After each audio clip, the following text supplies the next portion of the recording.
Olá pessoal, sejam bem-vindos à nossa aula de número 10. Hoje nós vamos falar da função cetona, parte 2. Nós vimos na aula anterior, na aula de número 9, a parte 1, que nós vimos a parte introdutória e a parte de nomenclatura. Então, nós aqui vamos apenas dar uma sequência e vamos dar ênfase, à parte de aplicações no nosso cotidiano dessa importante função. Muito bem, então aqui nós vamos falar um pouquinho, como eu disse para vocês, da presença das cetonas no nosso dia a dia. Na aula anterior, eu já havia dito para vocês que uma importante cetona é a tão conhecida comercial acetona, que é pela IUPAC, o seu nome sistemático é a propanona, um importante solvente, principalmente nos salões de beleza, que as meninas utilizam com muita frequência, não só as meninas, para poder fazer a retirada de esmaltes velhos e a diluição desse importante componente aí no salão de beleza, que a gente tem no cotidiano. Mas hoje nós vamos falar agora de outras cetonas que não é a acetona. Então nós vamos começar aqui falando das quinonas, Então as quinonas, como a gente está vendo aqui, as cetonas são dicetonas cíclicas, muito importante, principalmente na parte de alimentos, na parte bioquímica, que se estuda muito essas dicetonas cíclicas, chamadas de quinona. Então a gente começa aqui falando do escurecimento enzimático que ocorre com algumas frutas, como é o caso aqui dessa maçã que está aqui nessa ilustração. Ao cortar uma maçã, a gente observa com o decorrer do tempo, acontece esse escurecimento que a gente está vendo nessa última aqui, Então observa só, aqui a gente está observando um escurecimento. Esse escurecimento que ocorre com esses frutos é chamado escurecimento enzimático. Por que acontece isso? Nós vimos na aula de fenóis, que muitas frutas, muitas ervas contêm na sua constituição compostos fenólicos importantes. Muitos deles têm uma propriedade bioativa, têm atividades biológicas no organismo. E na maçã não é diferente. Então a gente tem chamados os polifenóis. Entre eles, a gente vai destacar aqui o catecol. O catecol, tá vendo? É um fenol. Então, hidroxila ligado ao anel aromático. Olha, o catecol também é chamado de hidroquinona, tá vendo? Hidroquinona, que tem uma coloração clara. Ao cortar a maçã, então a gente verifica que a coloração é mais clarinha, branquinha. E ao cortar a maçã, essa parte aí, essa parte interior, em contato com o oxigênio atmosférico e mais a ação dessa enzima, que é a enzima polifenol oxidase presente nos frutos, o que acontece?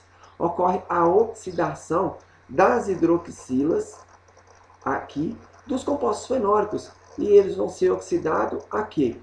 Aí vão ser oxidados formando um grupo funcional cetônico. Tá vendo aqui? E aí que passa a ser indesejável, perde a sua atividade biológica e causa esse escurecimento no fruto. Tá bom? Então, deixando de ser a ortohidroquinona, o catecol, e passa a se tornar a ortobenzoquinona, com a coloração escura. Tá bom? Então, olha, os fenóis são facilmente oxidados a grupos cetônicos. Aqui é importante a gente recordar aqui também, nós vimos na função enol, que a vitamina C, o ácido ascórbico, além de álcool na sua estrutura, a gente está vendo aqui essas hidroxilas ligadas a carbono saturado, aqui é a função álcool, tá vendo? E aqui a gente tem as hidroxilas ligadas ao carbono fazendo a dupla, que nós vimos dentro de enol. Olha, o ácido ascórbico, por que ele é um antioxidante? Um antioxidante. Porque, na verdade, quem vai oxidar é ele mesmo. Então, inclusive naquele exemplo anterior, vamos pensar, ao colocar uma maçã numa salada de fruta, para você evitar aquele escurecimento da maçã, da banana, você pode adicionar um suco de laranja, suco de limão vai ficar muito azedo, mas um suco de laranja na salada para que evite aquele escurecimento. que é causado pela oxidação do ar atmosférico. E aí, a gente sabe que a laranja e o limão, né, é rico em vitamina C, o ácido ascórbico. O que vai acontecer? Aí, ao entrar em contato com o oxigênio atmosférico, quem vai ser oxidado vai ser a vitamina C. Tá vendo? Esse grupo aqui, olha, aqui no ácido ascórbico, nós temos a hidroxila ligado aqui ao nosso composto cíclico. E ele passa, na verdade, aqui, ele vai ser oxidado formando esses grupos cetônicos. Certinho? Então, é chamado do ácido desidoascórbico. Agora, muita atenção, gente, que é muito comum, tá bom? Essa região aqui é um tema da nossa próxima função. Isso aqui não é cetona, que é muito comum a gente confundir isso aqui com cetona e aqui com éter. Esse grupo em conjunto é uma função que a gente vai estudar na aula posterior, certinho? É uma função chamada éster. Então, tome cuidado, tá bom? Então, esse é o processo de oxidação de quem? Da vitamina C. Então, a vitamina C, né, ela que vai ser oxidada no lugar dos compostos fenólicos, tá certo? Pensando no exemplo da salada de fruta. Muito bem. Aqui a gente tem alguns exemplos de cetonas importantes, tá? Aqui a gente tem a ortobenzoquinona, a gente tem duas carbonilas, tá bom? Aqui, ó, orto, na posição orto. Aqui duas carbonilas no anel aromático. Aqui a gente também tem duas, só que é na posição para. Essas duas em conjunto é muito utilizada como aplicação na revelação de fotos, aquele processo antigo, trabalhoso, né? Então, se utiliza a benzoquinonas para que de fato revele as fotos naquele processo mais antigo. Nós temos aqui também a antraquinona, né? Aplicação muito importante na fabricação de corantes. Olha, aqui a gente tem uma molécula, né? Uma molécula maior. Então aqui a gente está vendo o grupo funcional, né, que é o grupo cetônico, as duas carbonilas aqui ligadas no anel. E a gente também tem uma outra função aqui, né? Quando a gente tem hidroxila ligado ao anel aromático, nós temos a função fenol, que não é aqui o grupo funcional cetona, tá bom? Essa é a chamada alizarina, né, derivada do antraceno, né? A alizarina é um corante importante, né, um corante pigmento vermelho, derivado originalmente da raiz da garança, tá? E ele aqui, olha, eu coloquei duas fotinhas, que uma aplicação muito importante da alizarina no cotidiano, né, quando esse corante é diluído em álcool em solução 2%, é chamado de alizarol, né? Então, a alizarina com o álcool, o etanol mesmo, tá bom? E aí nós vamos ter o alizarol. Ele é importante, ele é usado nas indústrias de laticínios para verificar a estabilidade térmica do leite e fazer uma estimativa sobre a acidez. Então, olha, ao coletar o leite nas propriedades rurais, na parte de produção de leite, então o coletador de leite, aqui a gente está vendo um coletador aqui, ó, ele está fazendo uma análise que a gente chama de alizarol. Ele mistura, então, partes iguais de leite com partes iguais de alizarol. Então, conforme a coloração, você tem uma estimativa se o leite está ácido ou não, se ele está bom o processamento ou não. Então, conforme a coloração. Essa coloração aqui, às vezes, é uma coloração muito clara. Então, ela tende até a ficar um pouco amarelada, sinal que o leite ele está aqui, ele tem baixa resistência térmica. Então, quando ele for submetido a temperaturas elevadas, como a pasteurização, esterilização, ele não vai resistir, ele vai talhar. Então é um leite impróprio. Aí ele não tá. Aí o coletador vai dizer: esse leite não está próprio para fazer entrada na indústria. Quando ele está na coloração vermelho, que a gente chama de vermelho tijolo, é sinal que ele está bom. Quando ele está nessa coloração aqui, ó, essa coloração é sinal que também o leite está alcalino. Ele está com um elevado pH. Também é um sinal indesejado, tá bom? Essa foto foi tirada pela Luana, colega nossa, né, aluna nossa de 2016, com uma pesquisa que nós fizemos na própria escola, juntamente com a professora Odilane. Então, as propriedades físicas da cetona. As cetonas são, na maioria líquidas, porém com ponto de fusão menor que a dos aldeídos e dos álcoois, com igual peso molecular, com peso molar, tá bom? Ou massa molar. Por quê? Porque a acetona, as interações intermoleculares são mais fracas. Elas interagem por meio das forças intermoleculares de polo permanente. Tá bom? Os álcools, as interações intermoleculares têm ligação de hidrogênio. As densidades aumentam conforme aumenta o tamanho da cadeia carbônica, porque intensifica as forças intermoleculares. São extremamente explosivas, né? São inflamáveis, pegando fogo prontamente perante uma fonte de ignição. Por quê, gente? Olha, se o ponto de ebulição é mais baixo, o que acontece? As moléculas ficam mais dispersas. Isso favorece, né, a inflamabilidade, certinho? Então, as cetonas com até 10 átomos de carbono são líquidas e as demais sólidas. As cetonas líquidas são parcialmente solúveis em água, exceto a acetona, a propanona, tá bom? As cetonas inferiores têm cheiro agradável e as metilalquilcetonas superiores têm cheiro desagradável. Então aqui só pra gente, já que a gente está falando de propriedade física, né?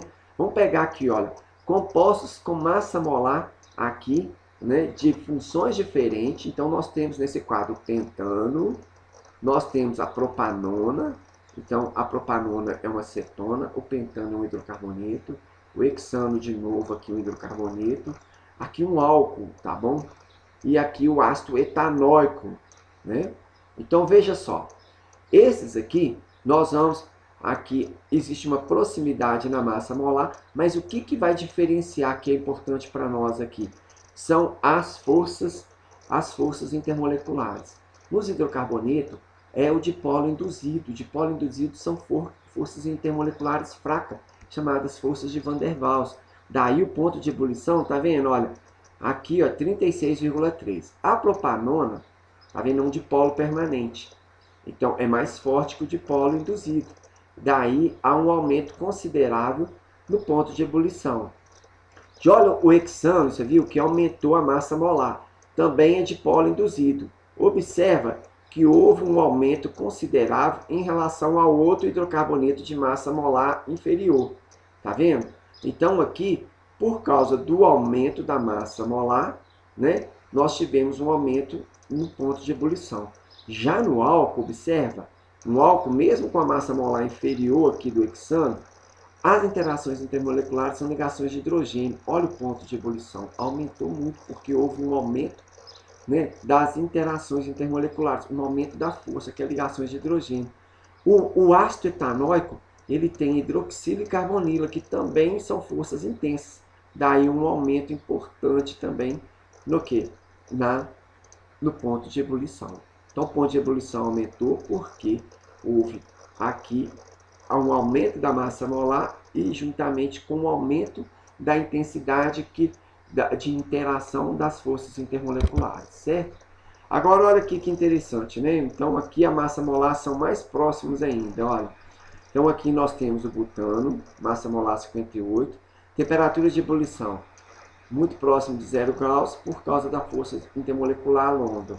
Aqui é um éter, tá vendo? O éter, né, o etox, aqui, né, o metox etano. Então, olha a massa molar muito perto, temperatura de ebulição aumentou, porque aqui as forças de interação intermolecular de polo, né? Já a propanona, tão conhecida, a acetona, tá vendo? Aqui, o que acontece? A temperatura de ebulição subiu muito, porque é um dipolo mais intenso por causa da carbonila. Aqui, ó, aqui o dipolo permanente é muito mais intenso que no éter. Então, as cetonas de massa molar similar com éter, né, os compostos cetônicos de massa molar similares aos éteres, têm ponto de ebulição maior porque há uma intensidade da polaridade na molécula maior, tá bom? Não é mais maior, né? Uma intensidade maior. Já o álcool, olha só aqui, vejam só o propan-ol, né? Então a massa molar 60, aí o ponto de ebulição subiu muito, porque a ligação, as interações intermoleculares são ligações de hidrogênio. Da mesma forma o ácido acético, tá vendo aqui, olha? Aí houve um aumento ainda maior, porque o álcool, além da o álcool tem a hidroxila que faz ligação de hidrogênio, E aqui, nos ácidos carboxílicos, além da hidroxila, nós temos a carbonila, que faz um dipolo permanente intenso, tá bom? Então, há um aumento no ponto, na temperatura de ebulição, tá bom? Aqui, gente, as cetonas podem ser obtidas através da oxidação dos álcools secundários, são formas de obter cetonas em laboratório. O oxigênio se ligará ao hidrogênio do carbono secundário, o que é muito instável, que formará então a cetona mais água. Observa aqui, ó, o álcool secundário quando a gente tem hidroxila ligada ao carbono secundário, não é verdade? Então aqui é o carbono secundário. Se eu tivesse hidroxila aqui, então nós teríamos um álcool primário. Então veja só, na oxidação, o que vai acontecer de álcools secundários? Nós vamos ter que nós temos uma hidroxila. Vai formar um grupo OH aqui, olha, tá vendo? Vai formar um grupo OH. E o que vai acontecer? Tá vendo que esse hidrogênio aqui que eu coloquei aqui em vermelho junto com essa hidroxila aqui, ó, vai formar uma água. Lembra no estudo de álcool que duas hidroxilas no mesmo átomo de carbono geram uma instabilidade, álcools geminais são instáveis. E aí o que vai acontecer? Vai haver saída de água da molécula, certinho? Então é o que a gente colocou aqui, ó. A água aqui, ó. Essa água que está sendo formada aqui é essa água aqui, tá vendo? Que eu acabei de escrever aqui, ó. Então, e aí vai formar, observa que ao sair a água desse carbono, esse carbono aqui vai ficar com um elétron desemparelhado que vai formar uma dupla com esse aqui. E aí vai formar uma cetona, tá vendo? Então, nós teremos aqui a butanona, certinho? No exemplo 2, a mesma forma. Aqui é o propan 2-ol, aqui é o butan 2-ol, aqui é o propan 2-ol. Da mesma forma, formamos um álcool geminal intermediário, por isso que a gente chama ele de instável, tá bom? E daí, esse aqui, houve a saída de água na formação. Agora observa que formou a carbonila, mas aqui, olha, agora nós tivemos aqui um radical aqui e outro aqui, que nós formamos quem? A propanona, também chamada de acetona, né? A propanona. Certinho? Gente, muito obrigado pela atenção de vocês. Aqui a gente encerra a segunda parte do grupo cetona, tá bom? E tá aqui o nosso mascotinho cetônico. Um grande abraço a todos.